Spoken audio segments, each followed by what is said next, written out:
Just a Tumblr girl and a skater boy taking on the world down in Illinois.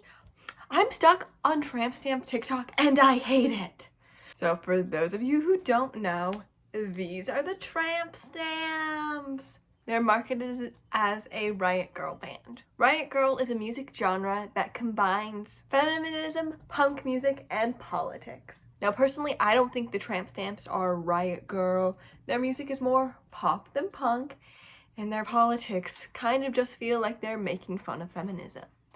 I mean, they say that Donald Trump is a robot and that birth control should be free in the same breath. Donald Trump is a robot sent from Russia. They should have taught us how to do our taxes in high school. And everyone has a right to birth control. And while, yes, I do agree birth control should be free, I mean condoms are, saying it in the same breath with something completely unhinged kind of diminishes the problem or makes it seem just as crazy as the other thing that they're talking about. Oh no, but that's not why these girls got called out. Oh no, no, no, no, no. They have a song called I'd Rather Die. And in that song, there's a lyric that goes, oh, I'd rather die than hook up with another straight white guy. And people didn't like that, you know, the fetishization of queer men, the fetishization of men of color, the fetishization of queer men of color, all big issues. And one of the members of the Tramp Stamp has been documented on several occasions using very racist anti-black slurs. So obviously these girls were immediately hated by everyone on TikTok, and probably for good reason. And the songs, you know, the songs felt off somehow. A few people were like, it kind of seems like these songs were written specifically to be TikTok trends. Like in their song, I'd Rather Die, they list a bunch of white men's names, and I could see that becoming a TikTok trend of girls just showing the people they've dated.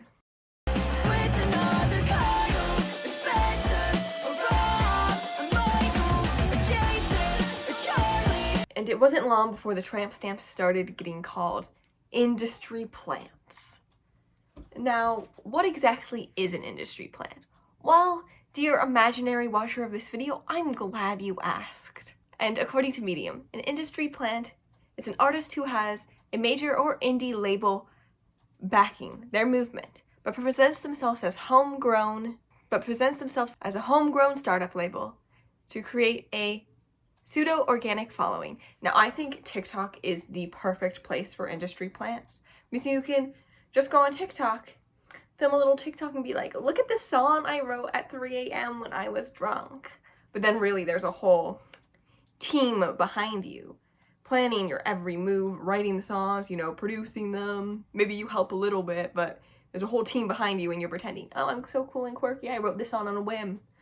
But behind the scenes, there are cameras and lights and action. I don't know what I'm doing. Industry plants tend to be super curated and manufactured, with lyrics that either appeal to everyone or exist to serve some sort of purpose, usually selling more albums or songs or singles or whatever.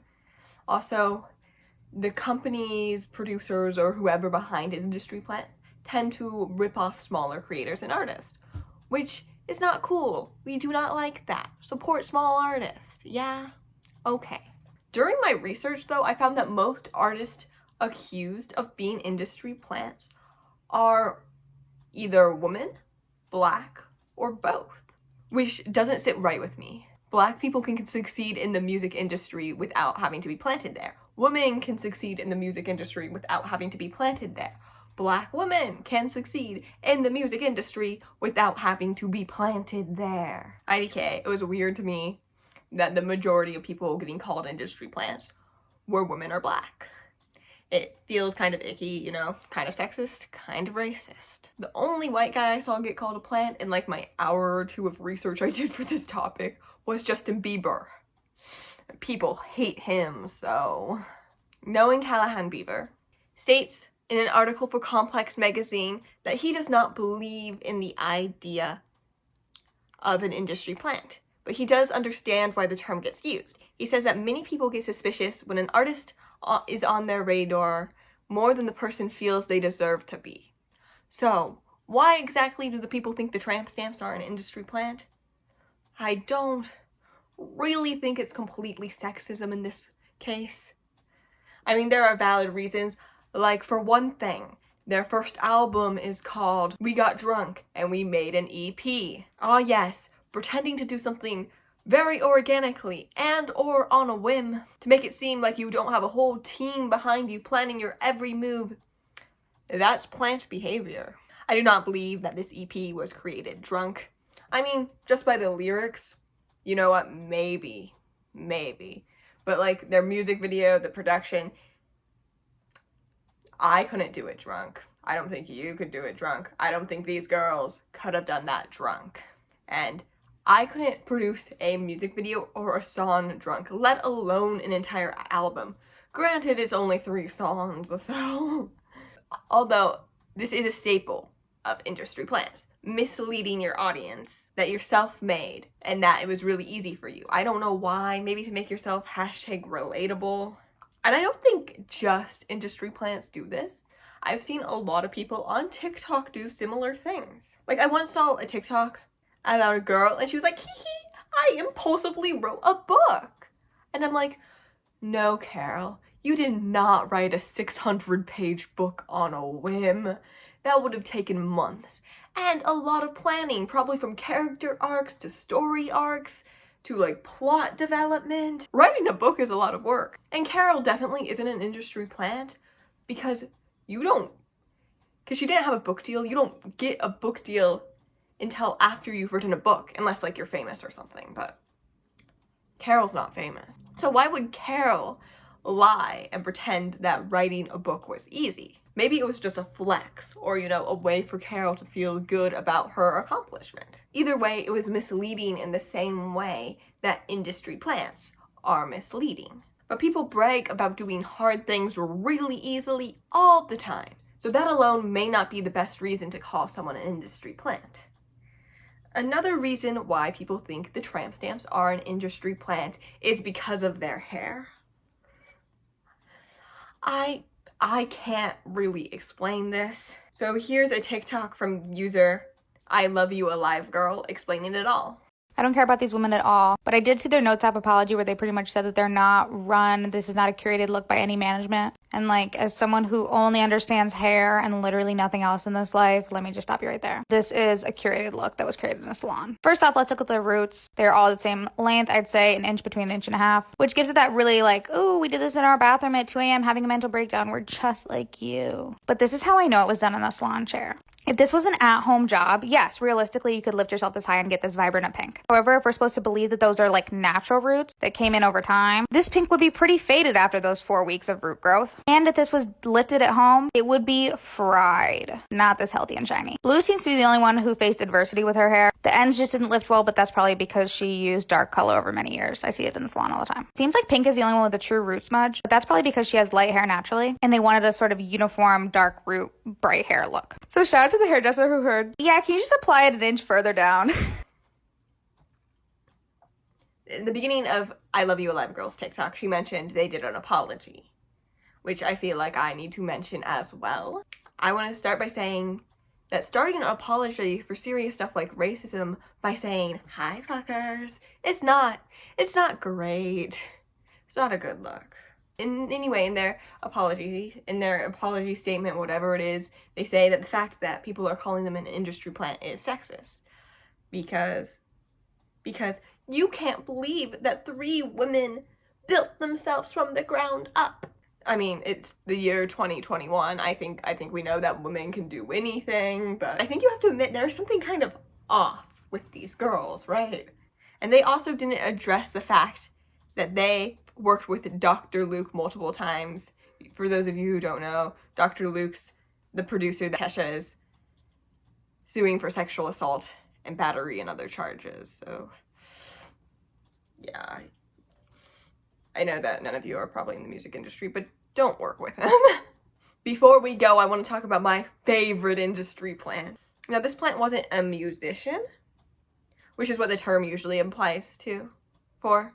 No, this plant was a vlogger. In fact, she was one of the first vloggers. Lonely Girl 15.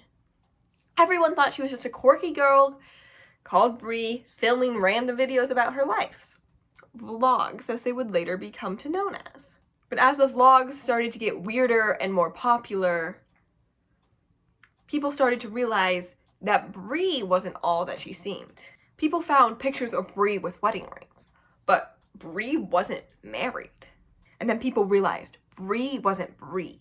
Brie was an actress called Jessica Lee Rose.